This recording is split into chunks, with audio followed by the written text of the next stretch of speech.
ETV YouTube ఛానల్స్లో మీ వ్యాపార ప్రకటనల కోసం ఈ నంబర్కి కాల్ చేయండి.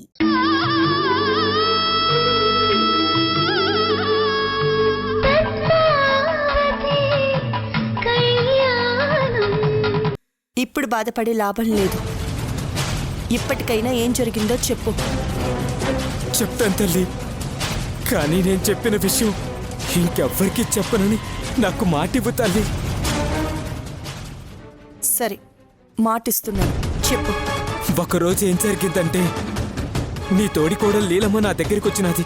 భార్య బిడ్డలతో ప్రశాంతంగా సంతోషంగా ఉండాలంటే వెంటనే నేను చెప్పినట్టు చెయ్యి.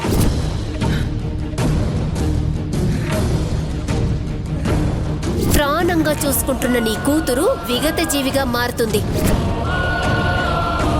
కొండదేవరికి కోపం వస్తే నా బతుకు బజార్న పడుతుందమ్మా. అది తెలిస్తే డబ్బు కోసం ఆశపడి నా బుద్ధి గడ్డి తినలేదమ్మా. ఆవిడ చెప్పిన పని నేను చేయకపోతే నా కూతుర్ని ఏదైనా చేస్తుందని భయపడి చేశానమ్మా. కానీ నేను నిష్ఠతో పూజ చేసే కొండదేవర నాకు శిక్ష విధిస్తాడనుకోలేదమ్మా. పశ్చాత్తాపంతో కుమిలిపోతున్నాను. ఆ పాపాన్ని కడిగేయమని ఆ దేవరికి మొరపెట్టుకున్నాను. అందుకేనేమో తల్లి, ఆయనే నిన్ను పంపినట్టున్నాడు. ఆ కొండదేవరే నాతో నిజం కక్కిస్తున్నాడు. ఒక్క మాట తల్లి, నువ్వు నాకు మాట ఇవ్వాలి తల్లి. ఇస్తావా తల్లి? ఏంటో చెప్పు. నేను చెప్పింది నీ మనసులో పెట్టుకో తల్లి. ఆ అమ్మకు తెలిసినదంటే నా పెళ్ళం కూడా నాకు దూరమైపోతుంది. నువ్వు కూడా జాగ్రత్త తల్లి. ఆ లీలమ్మ చిరుతపులి లెక్క కాపు కాసి దాడి చేస్తుంది, ప్రాణాలు తీసేస్తుంది. జాగ్రత్తగా నీ కష్టాలు తీర్చుకో తల్లి. ఆ కొండదేవర వల్ల నీకంతా మంచి జరుగు. సరే, అలాగే చేస్తానని నీకు మాటిస్తున్నాను. నిన్ను కలిసినట్టు, ఇదంతా నువ్వు నాకు చెప్పినట్టు నేనెవరికి చెప్పను. లీలక్క నిన్నడిగినా చెప్పకు. మళ్ళీ నీ సహాయం అవసరమైతే వస్తాను. అలాగే తల్లి. మా అందరి మీద ప్రేమ వలుకపోస్తూ మా కంట్లోనే పొడవాలని చూస్తావా? ఇప్పుడు నీ కంటిని నీకే తెలియకుండా నీ వేలుతోనే నిన్నెలా పొడుస్తానో చూడు.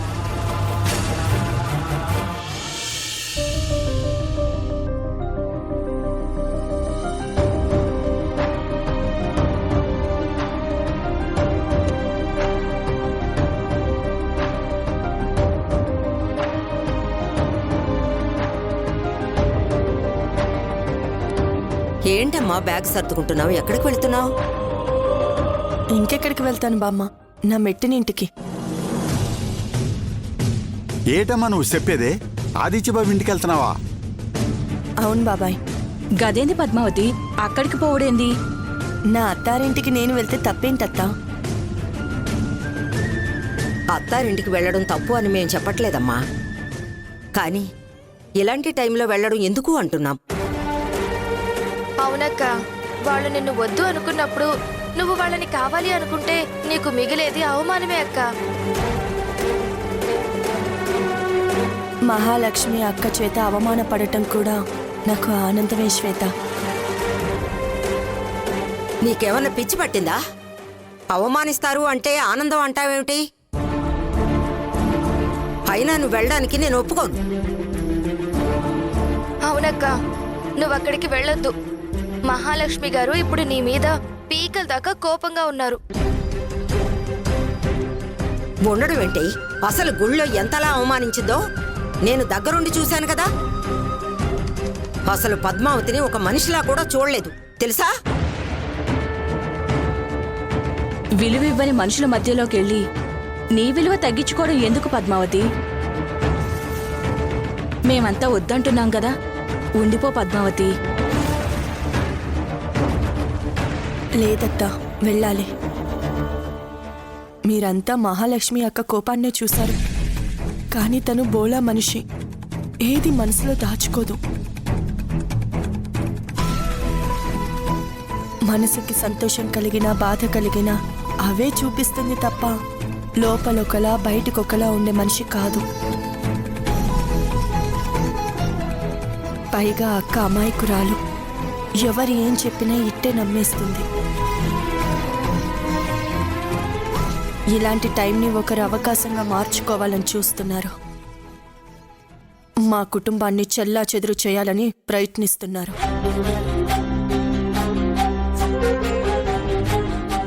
ఇప్పుడు నేను నా కుటుంబాన్ని కాపాడుకోవాలి అంటే నేను అక్కడికి వెళ్ళక తప్పదు.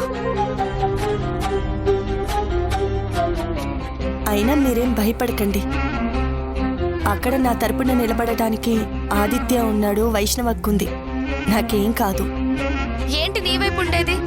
ఆదిత్య బావ అసలు మహాలక్ష్మి అక్కని ఎదిరించి మాట్లాడగలడా? అస్సలు మాట్లాడలేడు. ఇక నీకు సపోర్ట్ ఎలా చేస్తాడు? డైరెక్ట్గా చేయకపోవచ్చు, కానీ ఇండైరెక్ట్గా అయినా చేస్తాడు కదా, అది చాలు నాకు.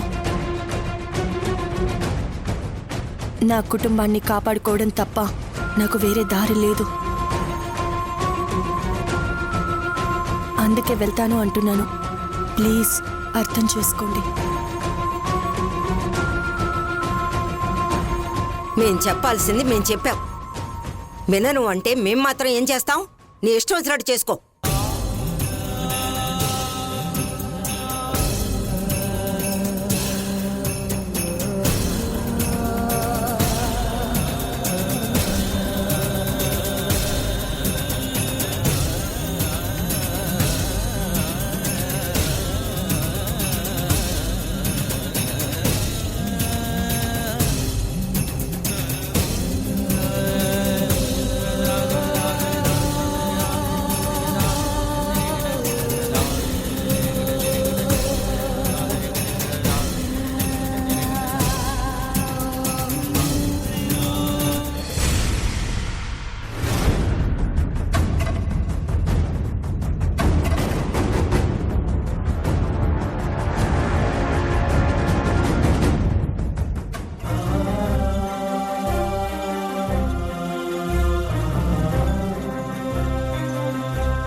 నాకేంటి కేశవ్ గారు, మీరు జైలుకు వచ్చిన దగ్గర నుంచి చాలా హ్యాపీగా ఉన్నారు. మీరు ఎప్పుడూ ఇలానే ఉండి నన్ను ఇలానే సంతోషపెట్టాలని మనస్ఫూర్తిగా కోరుకుంటున్నాను. నేనిక్కడ ఉండడం వల్లే నువ్వు సంతోషంగా ఉంటావు అంటే జీవితాంతమైనా ఉండటానికి నాకేం బాధ లేదు వంశీ. కాకపోతే నా బాధంతా ఒకటే, నా కారణంగా మీ ఇద్దరి జీవితం పాడవుతుంది. నీ కోపం తగ్గడానికి, నీ పగ తీరడానికి నన్నేమన్నా పడతాను, ఏం చేసినా భరిస్తాను. కానీ దయచేసి నందినిని మాత్రం కాపురానికి తీసుకెళ్ళు వంశీ. ఏంటేంటేంటేంటి? నందినిని కాపురానికి తీసుకెళ్లాలా? అంటే నేను నందినిని కాపురానికి తీసుకెళ్తే నువ్వు ఇక్కడ ప్రశాంతంగా తింటూ ఉంటావా? హాయిగా శేష జీవితాన్ని గడిపేస్తావా? నీకు కావాల్సింది నేను జైల్లో ఉండటమే కదా వంశీ.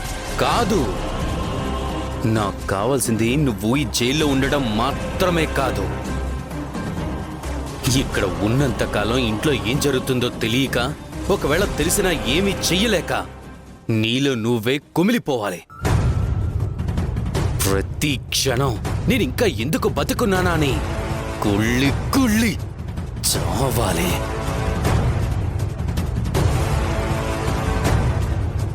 నీకు బ్రతుకు మీద ఆశ చచ్చిపోయినా నువ్వు ఇంకా బ్రతికే ఉండాలి. అది నాకు కావాల్సింది. నా మీద నువ్వు చాలా పగతో ఉన్నావని నీ మాటల్లోనే తెలుస్తుంది. కానీ జరిగిన దానికి క్షమాపణలు చెప్పడం తప్ప ఇంక నేనేం చేయలేను వంశీ. తెలుసు, నువ్వు ఏమీ చేయలేవని నాకు తెలుసు. అందుకే నేను చేస్తున్నాను. నువ్వు చేస్తున్నావా? ఏం చేస్తున్నావు? నిన్ను బాధ పెట్టడం కోసం, నీ కన్నీళ్లను చూసి ఆనందించడం కోసం నీ కుటుంబాన్ని ముక్కలు చేస్తున్నాను. నువ్వు కంటికి రెప్పలా చూసుకున్న నీ తమ్ముళ్ళ జీవితాల్లో కన్నీరు మాత్రమే మిగిలేలా చేస్తున్నాను. ఒక్క మాటలో చెప్పాలి అంటే నీ కుటుంబాన్ని సర్వనాశనం చేయబోతున్నాను. వంశీ, నువ్వు నా అల్లుడివయ్యావు కాబట్టి నీకింకా మర్యాదిచ్చి మాట్లాడుతున్నాను. ఇప్పటికే నా కారణంగా నా కూతురు బాధపడుతుంది. ఇంకా నా తమ్ముళ్ళ జోలికొచ్చావంటే బాగోదు చెప్తున్నాను. రావటం కాదు, ఆల్రెడీ వచ్చేసా. నీ తమ్ముళ్లలో పెద్దవాడైన ప్రకాష్కి 30 లక్షలు నష్టం కలిగేలా చేశాను. ఏంటి, 30 లక్షలు నష్టం వచ్చేలా చేశావా? ఎస్, అది నీకు చెప్పడానికే వచ్చాను. ఇలాంటి మంచి విషయాలు నీ వాళ్ళు ఎలాగూ నీకు చెప్పరు కదా, అందుకే నేను చెప్తున్నాను. ఇక నుంచి ప్రతి ఒక్కరికి నష్టం జరుగుతూనే ఉంటుంది. వాళ్ళు కష్టాల పాలవుతూనే ఉంటారు. కాస్త కన్నీరుని అప్పు తెచ్చుకో. ఏడ్చి ఏడ్చి ఎలాగో నీ కన్నీరు ఇంకిపోతాయి కదా. వస్తా.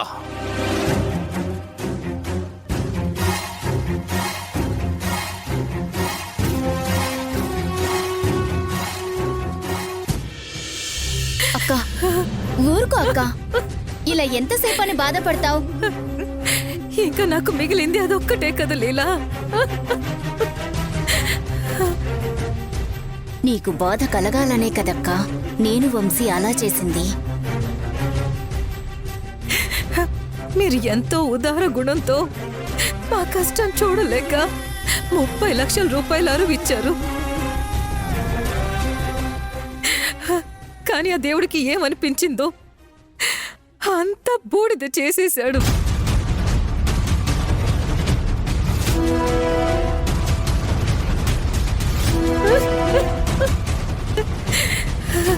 ఇప్పుడు తిరిగి మీకు ఆ డబ్బులు ఎలా ఇవ్వాలో అది కూడా ఏమీ అర్థం కావడం లేదు. మీరేం బాధపడకండి వదినా. నా దగ్గర ఒక 3 లక్షలు ఉన్నాయి. ఇంకా మిగతావి ఎక్కడైనా అప్పు చేద్దాం.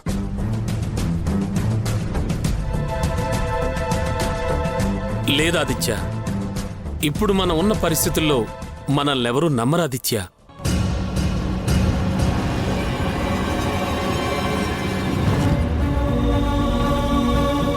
మన అన్నయ్య ఎప్పుడైతే జైలుకు వెళ్ళాడో అప్పుడే మన పరువు బజార్న పడింది.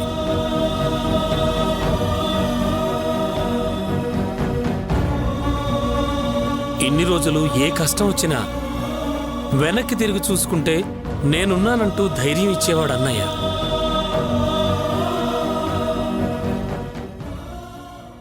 కానీ ఇప్పుడు తను కూడా లేడు. ఈరోజు లోడు వస్తుందని చిన్న చిన్న షాపుల వాళ్ళ దగ్గర అడ్వాన్స్ కూడా తీసుకున్నాను. తీరా ఇప్పుడు చూస్తే లోడంతా కాలిపోయింది.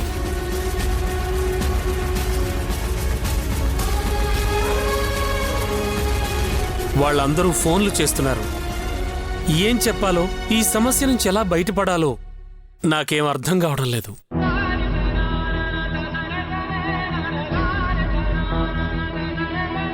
మీరేం బాధపడకండి అన్నయ్య. సమస్య సృష్టించిన ఆ దేవుడే ఖచ్చితంగా ఏదో ఒక సొల్యూషన్ చూపిస్తాడు. సొల్యూషన్ ఆల్రెడీ చూపించాడు బావగారు.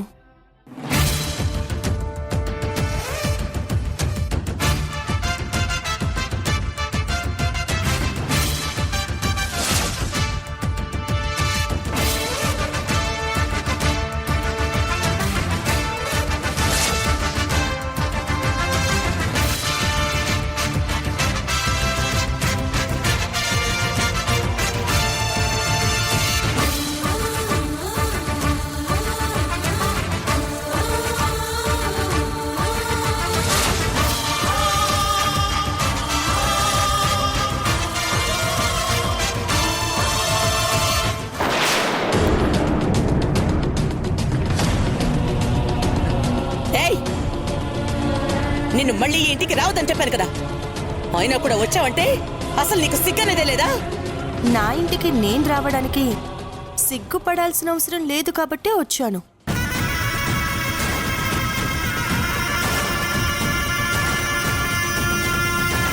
నీ ఇల్లు అని నువ్వనుకుంటే అయిపోతుందా? నేను చెప్పాలి కదా. మీ సమాధానంతో నాకు పని లేదు. నా కుటుంబం కష్టాల్లో ఉంది అని తెలిసింది, అందుకే సాల్వ్ చేయడానికి వచ్చాను. అక్కర్లేదు, మా సమస్యల్ని మేమే పరిష్కరించుకోగలం. మాకు ఎవరి సాయం అక్కర్లేదు. నీలాంటి దాని సహాయం అంతకన్నా అక్కర్లేదు. వెళ్ళు, వచ్చిన దాన్నే వెనక్కి వెళ్ళు. నేనొచ్చింది వెనక్కి వెళ్ళడానికి కాదు, ఇక్కడే ఉండిపోవడానికి.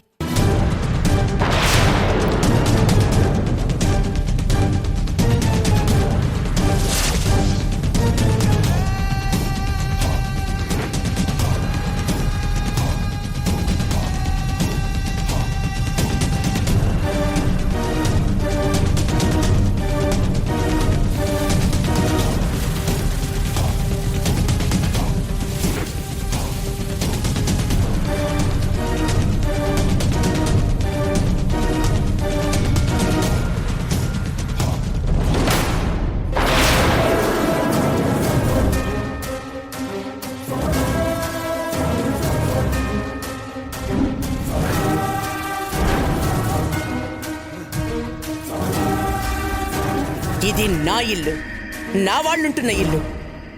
ఇలాంటి చోట నీలాంటి వాళ్ళు ఉండకూడదు, ఉండనివ్వను. ఏ ఎందుకు ఉండనివ్వవక్క? నేనేం తప్పు చేశానని ఉండనివ్వవు? నువ్వు ఏం చేశావో నీకు తెలీదా? ప్రత్యేకించి బొట్టు పెట్టి మరీ చెప్పాలా? అవసరం ఉంది అన్నప్పుడు చెప్పాలక్క. అక్క కాదు, నేను నీకక్కని కాదు, నువ్వు నా చెల్లెలివి కాదు.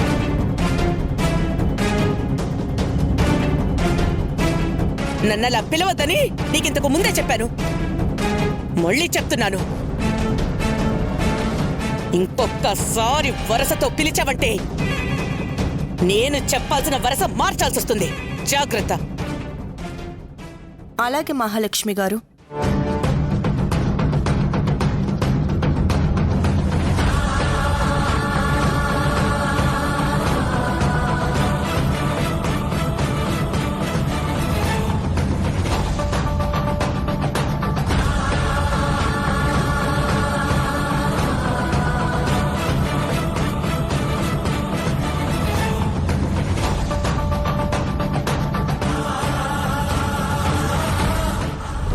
పద్మావతి, ఏంటిది? అమ్మని పేరు పెట్టి పిలుస్తాం. తనే చెప్పింది కదా ఆదిత్య, వరుస పెట్టి చెప్పే వరుస మార్చాల్సి వస్తుంది అని. ఏ నీకు వినిపించలేదా?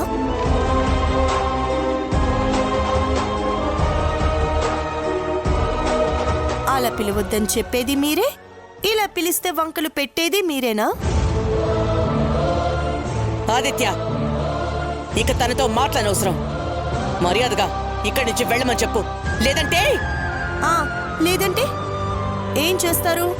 కొడతారా? మెడబట్టి గెంటేస్తారా? గెంటేయండి. మీరు ఎన్నిసార్లు గెంటేస్తే అన్నిసార్లు తిరిగొస్తాను. ఓహో, అంతా నిర్ణయించుకునే వచ్చావన్నమాట. బాగా తెగించేశావు. అందుకే అంటారు తెగించిన వాడికి తెట్టే లింగం అని. ఇక నీతో మాట్లాడటం కూడా అనవసరం. ఆదిత్య, పంపించేయి. ఎవరు పంపిస్తారు? ఎక్కడికి పంపిస్తారు? ఇది నా ఇల్లు అని చెప్పాను కదా.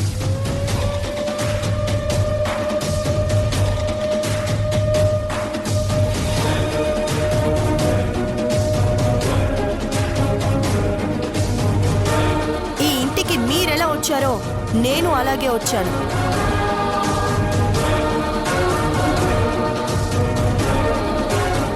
ఈ ఇంటి మీద మీకెంత హక్కుందో నాకు అంతే హక్కుంది.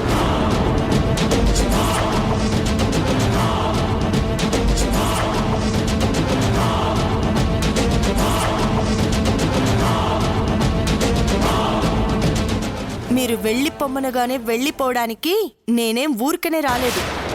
నా భర్త చేత 3 ముళ్ళు వేయించుకొని కోడలిగా ఈ ఇంట్లో దీపం వెలిగించాను. నాకు సర్వ హక్కులు ఉన్నాయి.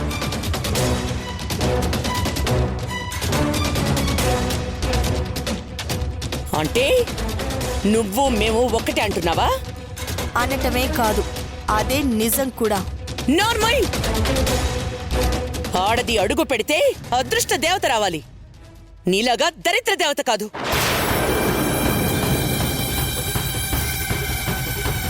ఎంతో కళకళ్ళాడే ఈ ఇల్లు నువ్వు అడుగు పెట్టేకే కళవిహీనం అయిపోయింది. బృందావనంలో ఉండే మా కుటుంబం ముక్కలు ముక్కలైపోయింది.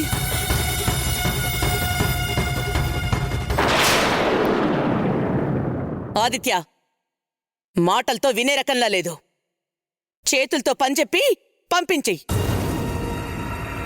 ఆదిత్య, నా ఒంటి మీద చెయ్యి పడిందో మీ అందరినీ తీసుకెళ్లి పోలీస్ స్టేషన్లో పడేస్తాను.